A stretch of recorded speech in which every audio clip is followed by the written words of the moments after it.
আসসালামু আলাইকুম। আপনারা সবাই কেমন আছেন? আমি আলহামদুলিল্লাহ ভালো আছি। এখানে সকালে আমরা নাস্তা খাচ্ছি হচ্ছে পান্তা ভাত, লাউ শাক ভাজি, মুরগির মাংস আর হচ্ছে গুঁড়া মাছ।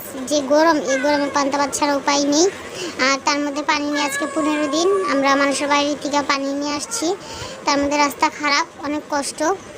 আর হচ্ছে আমাদের একটা বিজনেস আছে হলুদ মরিচ ধনিয়া, আমরা এগুলো নিজেরা বিজনেসটা করছি, আপনারা চাইলে অর্ডার করতে পারেন। আর এখানে মানুষের বাসা থেকে কাপড় ধুয়ে এনে শুকাচ্ছি, ছাদে যে পরিমাণে রোদ, যাওয়াই যায় না। এই হচ্ছে মরিচ আর এই হচ্ছে হলুদ, এগুলো আমরা দোকানে দোকানে সেল করি। আর হচ্ছে আমরা পিকনিক খেলবো, পিকনিক খেলার আগে বা ঘর থেকে খেয়ে যাচ্ছি। এখানে হচ্ছে এসবগুলোর ভুসি আর হচ্ছে সেমাই, এই ভুসি আর পানিটা আমার সকালে খেতে মনে নাই, তার জন্য আমি খেয়ে তারপর যাচ্ছি। আর আপনার পিকনিক খেলবো আমরা আমাদের আরও আত্মীয় স্বজন মিলে, তার জন্য আমরা চুলা বানাচ্ছি, মাটির চুলায় ইট দিয়ে এগুলো আমরা রান্না করব। এর মধ্যে ছিল মুরগির মাংস, আলু দিয়ে ঝোল, তারপর হচ্ছে পোলাও, সালাদ। এত মজা ছিল, ধারণার বাহিরে। মাটির চুলা রান্না এমনিও মজা, দেখে তো আমার আবার খেতে ইচ্ছে করছে।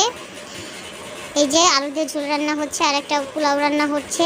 এখানে 3 কেজি চালের পোলাও রান্না করেছি আমরা, খুবই মজা ছিল। আপনারা এভাবে পিকনিক খেলবেন, আনন্দ পাবেন। আর যে পরিমাণে গরম, একটু কষ্ট হয়েছে। তো আজকের মতো এখানেই বিদায় নিচ্ছি। সবাই ভালো থাকবেন, সুস্থ থাকবেন। আল্লাহ হাফেজ।